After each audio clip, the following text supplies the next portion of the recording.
Okay, so I'm just going to introduce myself to you to start with, and to say hello, welcome. It's great to see so many of you here with us today, and we hope it's going to be useful. As I explained already, and to those of you just joining us, we've got a question and answer. There's a tool that you can use to post questions, and we'll try and answer those towards the end of the webinar. We have also a community challenge. We just published the webinar page. You might want to need to go there because we're going to show a couple of screencasts to try and make this go smoothly. And if we have connectivity problems, you can watch those screencasts independently. But at the bottom of that page, I've posted 3 questions. And it would be great if you could contribute to those questions on the webinar page when you get a chance to try and share some of your learning, because we really have to have a hive mind in this time, and share resources as much as possible. So, I'm Zoe Badcock, and I work at the International School of Zug und Lucerne in Switzerland. I've been teaching ESS in its various forms since 2004, and I started in India at Kodaikanal International School. I've been involved in almost all sort of roles in ESS with the IB, and I love the course, as maybe you might have guessed. I'm also a DP coordinator, and before I became DP coordinator, I also taught the AP Environmental Science class, which I know that a lot of our American colleagues are very familiar with. So yeah, Laura, like to? Hey, yeah, I'm getting busy with the chat now. So yeah, my name's Laura. I'm teaching at Eglon School in Switzerland for 7 years now. I first met Zoe 7 years ago at Wellington College when I was doing a Category 1 training session, and Zoe really inspired me to take on ES by the horns and really push myself as far as I could with it. And I kind of was inspired a lot by Zoe because she knew the course inside out, frontwards, backwards, and she was able to knit the course together so well and approach it from such a holistic angle that I thought, well, this is what I want to be doing too. So, and I kind of jokingly refer to Zoe as my guru, and she cringes at that, she hates it. But I've worked hard over the last 7 years to get as much knowledge and experience with the IB as possible. So again, working with the IB and learning lots about how to mark extended essays and the IA and the paper one as well. So I'm completely engrossed in it and have really relished it. And to kind of understand that for a lot of us, we're working possibly on our own. Yes, we may have connections to a science department, but I do think that ES really is a funny fish in many ways, and we have to be everywhere and have our hands in lots of different parts of the school curriculum, and it's just it's a great thing to be part of. So yeah, so that's me. So we'll get started with the if I can escape. Yes, I can. So can you now see the web page, Laura? Yes. Good. Okay, so it's working. And just before we make a start, so we've got the poll results. 23% are still in school. That's interesting. I wonder if you can pop in your in the chat which parts of the world you're in, so that you're still in school. And then 77% of the participants today are out of school. We have 18% of the participants are experienced as in greater than 5 years of teaching ESS, 18% 3 to 5 years, and we have 64% are newbies, and it's 1 to 2 years of teaching ESS. And that's quite a ride for you to be teaching ESS for the first time in these situations. But maybe it has its advantages. We'll see if we can find those. And then 34% of the participants are using student access that we've got set up, and I'm going to show you a little bit of that in a minute, and 66% are not. So maybe this part of the webinar will be useful. So what I'm going to do to start with is just take you through a quick guide of the website to show you some of the features that I think are particularly useful at the moment, and maybe to highlight some of the features that are going to be coming new and that we're working on.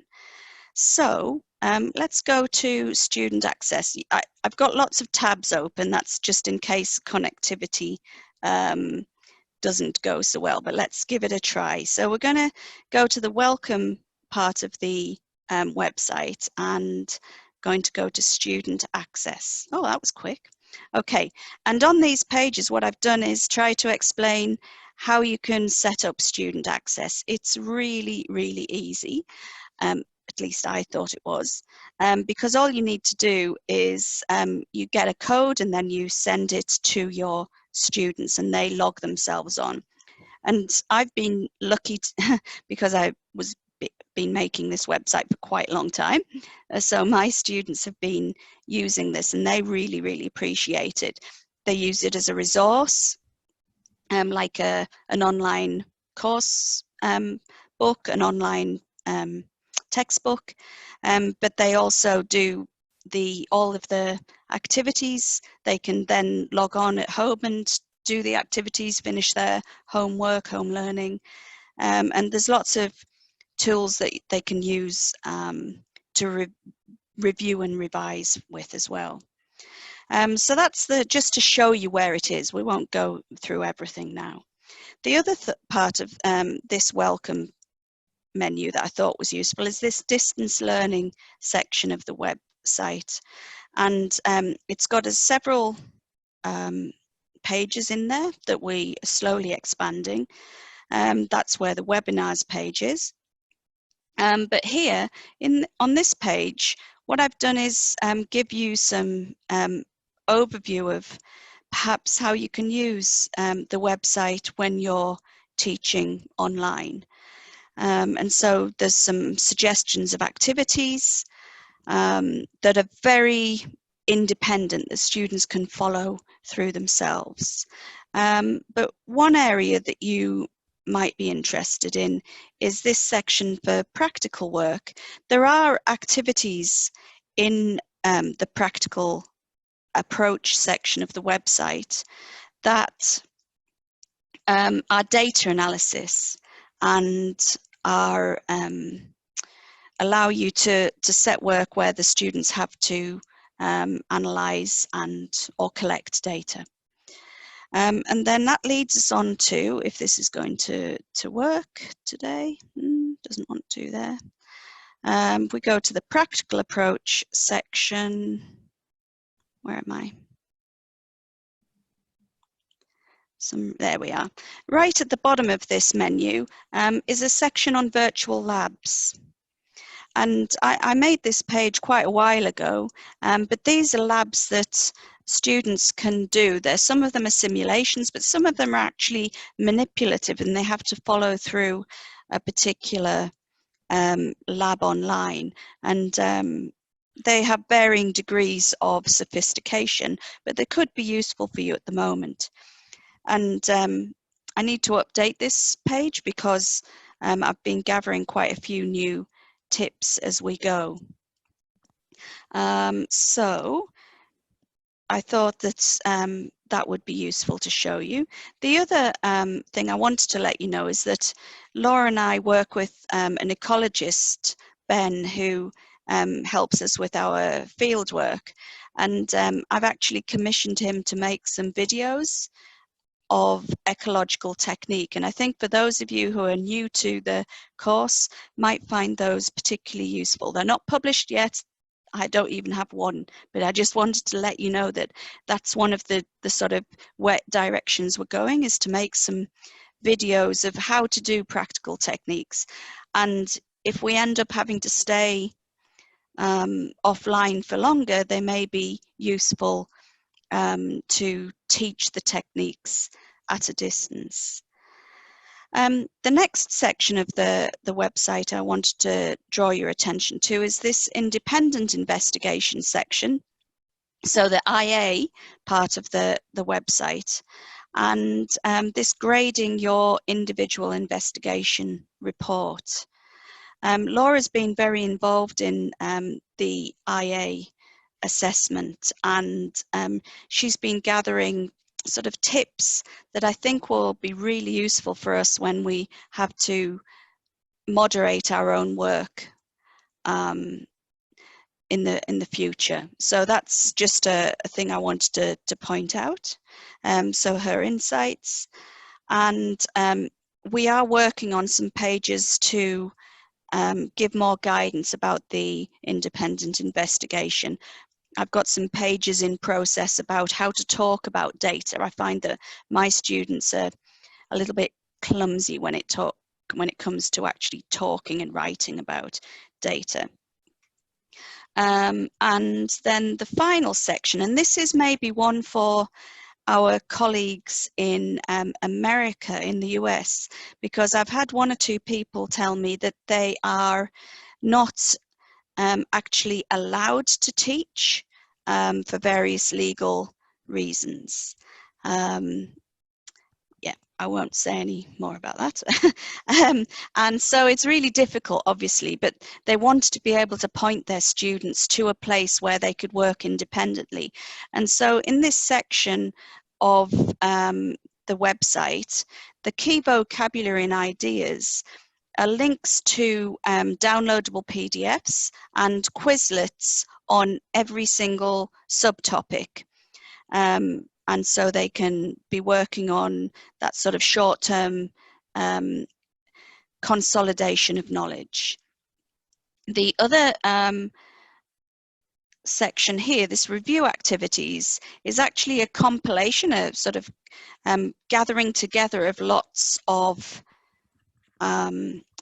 different activities that I've got on the website that can be used for review purposes independently. So for example, if we click on this succession review, pretty much all of these pages have a presentation that takes the students through some of the main concepts and ideas, and then there's a set of questions, usually quite low-level questions, so assessment objective 1 and 2. So that means that they're very much sort of state, identify, outline, describe, and maybe explain.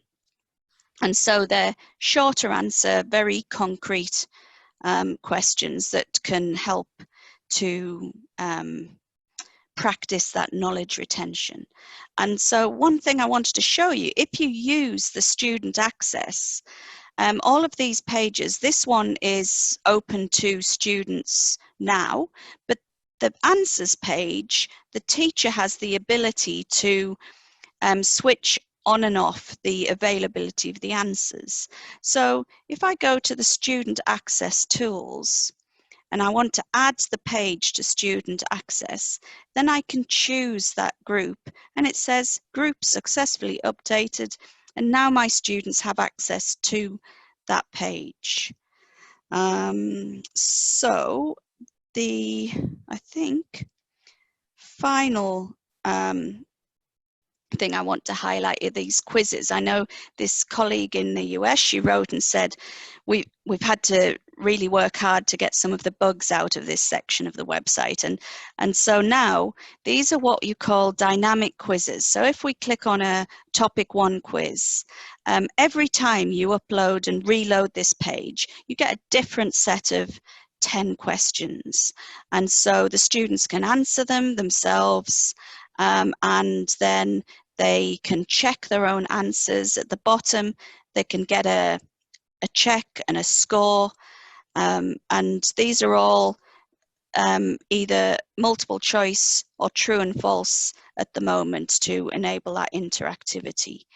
And so for the future, what we're doing is building up that resource of questions so that there's a greater database of questions. At the moment, it's a little bit, there's some areas that need some more questions, but that's something we're working on at the moment. And I actually commissioned someone to help with that. So that's where we're going.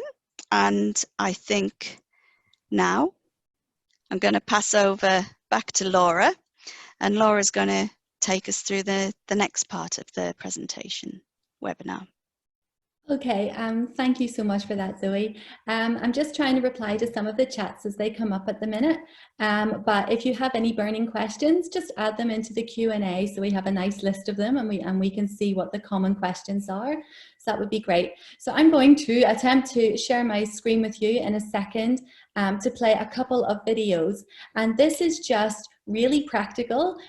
This is how Zoe and I sort of use our InThinking site with tools that we have in school already to blend the learning. And this is what we've been doing. I've been doing this for 3 weeks now, going into the 4th week. Zoe, how long have you been doing online? This is the end of the 4th week, plus we had 2 weeks of spring break. So we've been out since March 16th, something like that. Yeah, so I know a lot of you might have been out a lot longer than that. So again, please just any suggestions or comments that you have, just type away and we can get some interaction going. Okay, so we're going to watch a little video now of how I kind of embed things from InThinking into Google Classroom. And this might suit Gemma because I can see here that you're not allowed to do live lessons. So this is something that I have to think about because lots of my students can't access it because at Eglon we are literally spread all over the world and my students have gone to America, both coasts and China. So I'm having to try and think through a very fair way to do it. So yes, so I'm going to have to stop sharing Zoe's screen. Is that okay, Zoe? Mm-hmm. Yeah. Okay. Okay.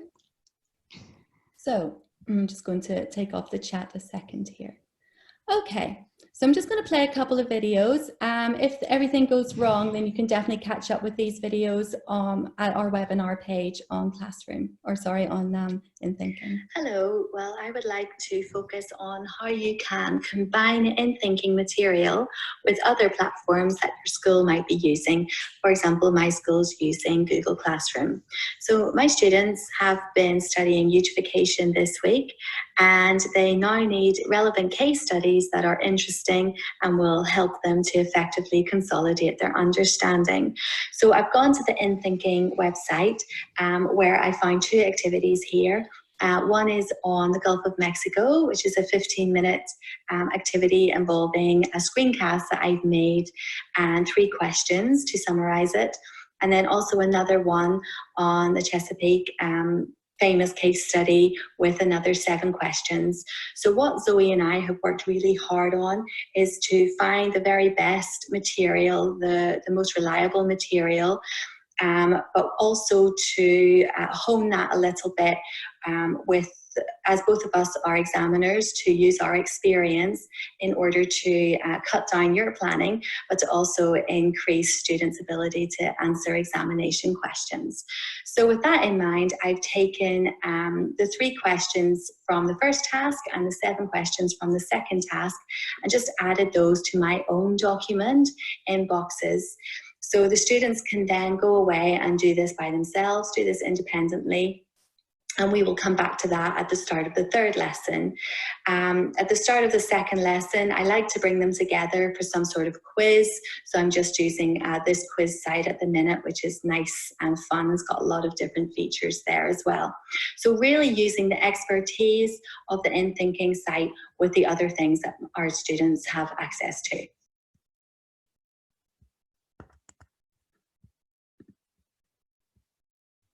Okay, I've been teaching the climate change and energy resources topic, and most recently I started with the energy choices and security section of that topic. So what I did to start with was set some reading assignments. So I asked students to read the general introduction to the topic and then about energy choices and energy security. And they were assigned those through the student access tools. Then we started with a synchronous class, and we watched the video about the energy transition, and the students answered those questions alongside the video in a shared document, and I was then able to give feedback immediately on that. We then followed up with looking at what energy security is, and I did this with using a Google form. Now, if you want to do this, all you have to do is click on this link here and you'll get a copy of a Google form. The Google form contains these images with the questions, and then the students have to respond to them. And we did this in small groups using breakout rooms with our Google Meet environment. Following this, I determined that students weren't really very familiar with what energy resources actually were, how they worked. So I made this simple activity where there's videos alongside lots of different types of energy sources, and just to help them understand that. And then we moved on to do an energy resources analysis where students had to find one example of a energy source and then explain very simply how it works, the strengths, the weaknesses, and post the length of their resource. And we use this Padlet board. Padlet is like a sticky board, collaborative sticky board. Following that, they completed a table so that they all had a comparison of different types of energy resource. We finalised this section of the unit by doing an assignment where they were researching 2 different countries and the choices they made, emphasising the factors that drove the choices. And students made a presentation, a slide presentation, and then they recorded them just like I am now using a screencast tool. Most of them used a tool called Loom, and then I was able to mark them against the rubric here, listening to their presentations and watching their slides at the same time, and that worked very effectively.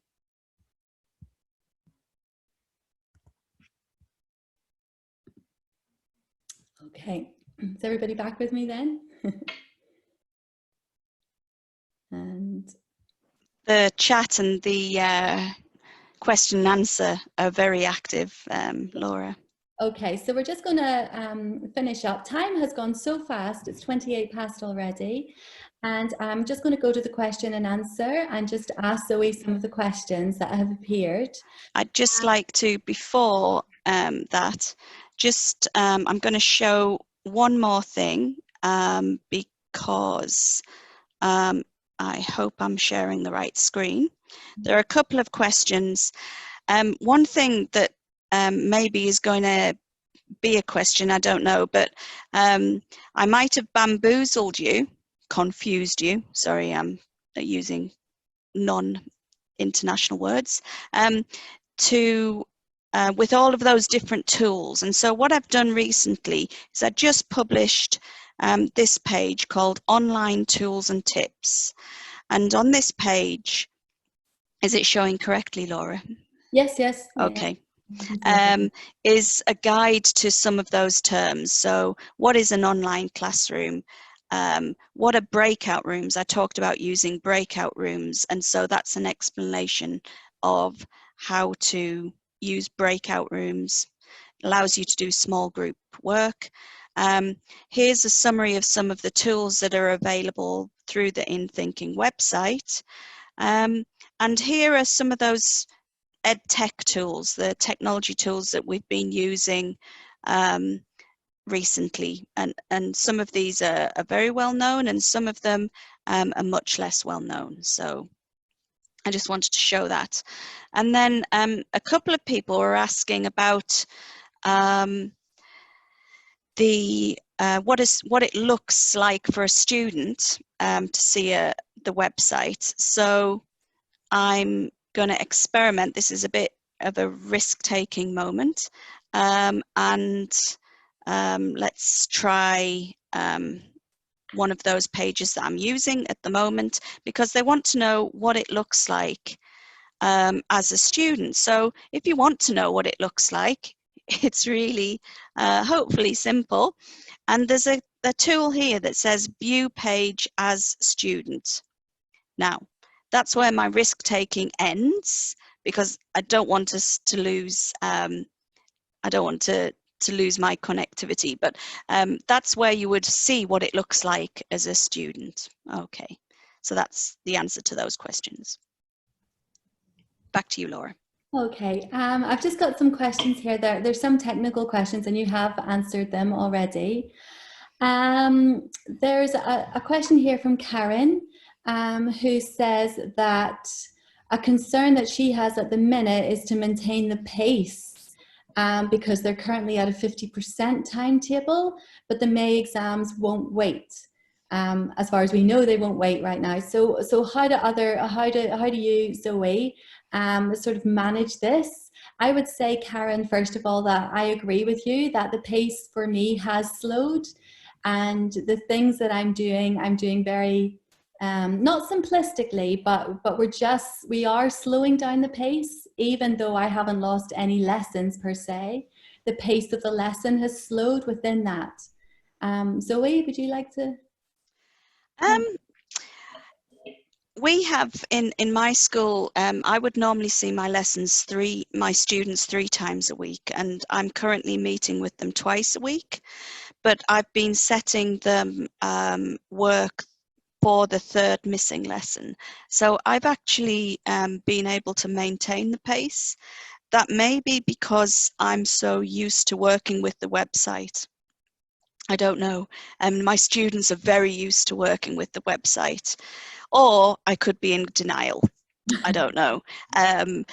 But in terms of, I know that around the world, a lot of people are, I just had a meeting with our science department in my school, and I need to write another lobbying email to the IB that people would like to have less content for the May exams next year. It's really difficult. So. Yeah.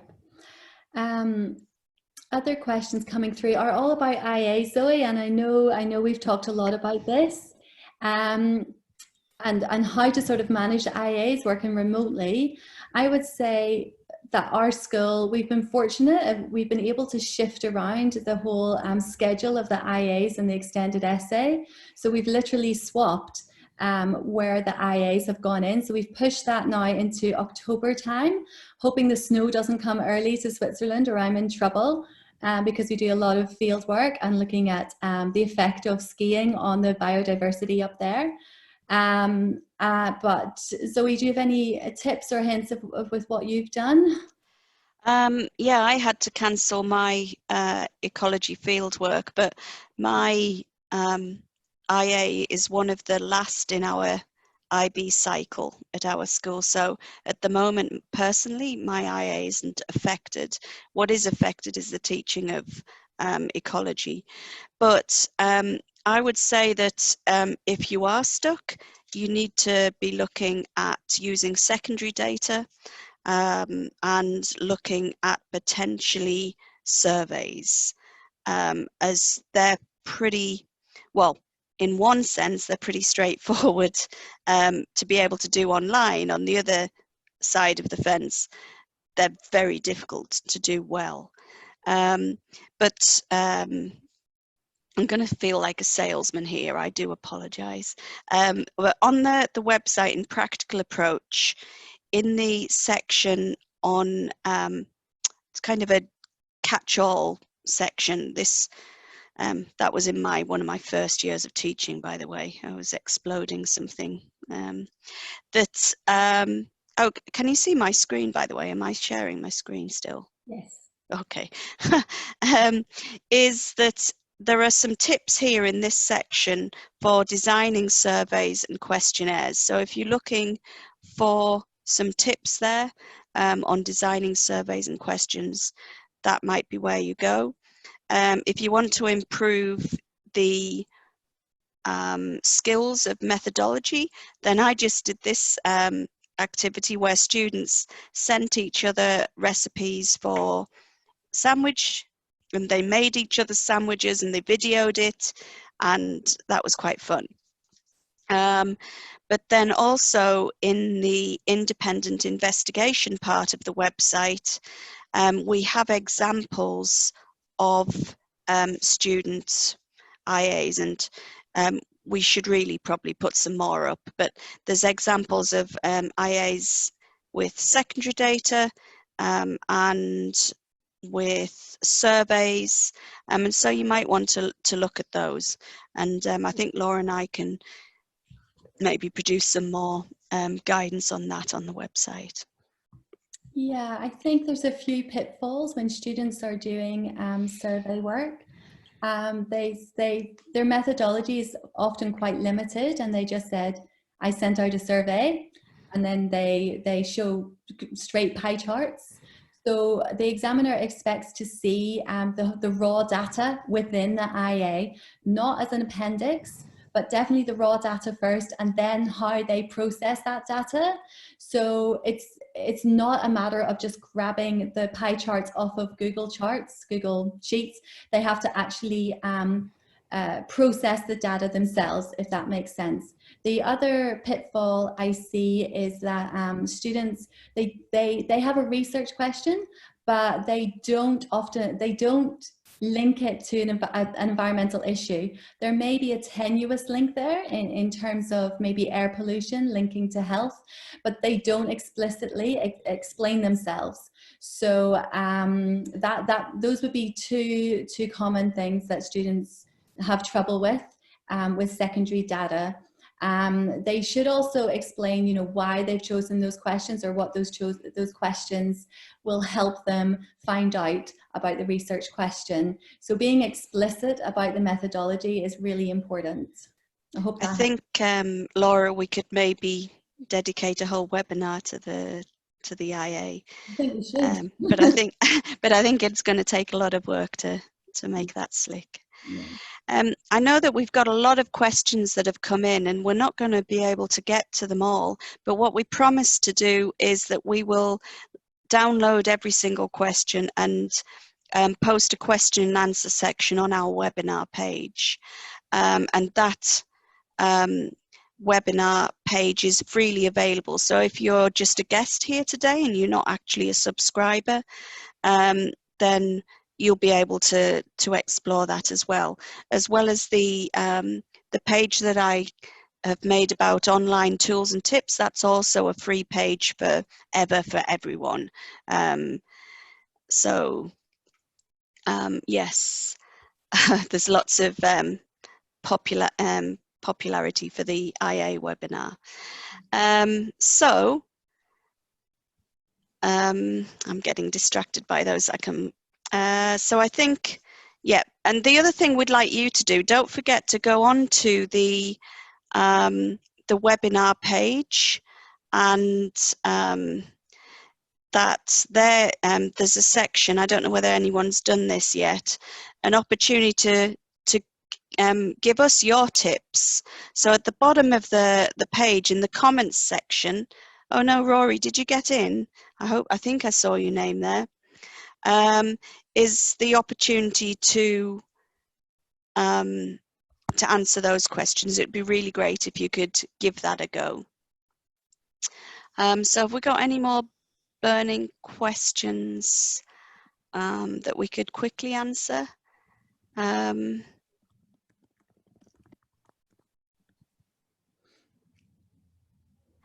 would say about using virtual labs for the IA, I don't think that's a good move, because it's not going to allow students the opportunity to look at errors and to look at evaluation of methods.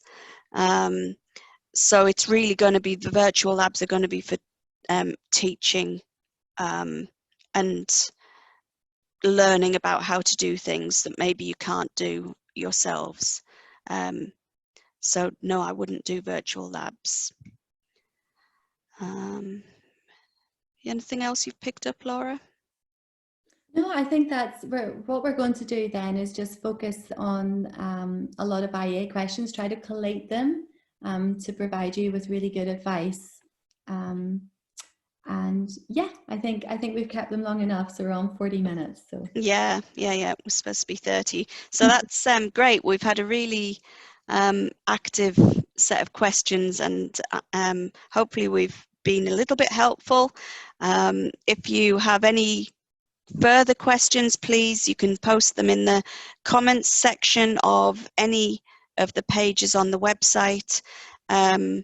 You also are able to, well, that would be the best place to send them, to be honest.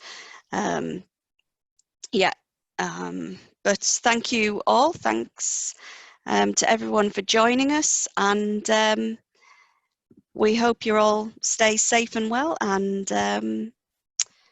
yeah, we look forward to meeting you again sometime, either in this or in this format, or maybe even in person sometime.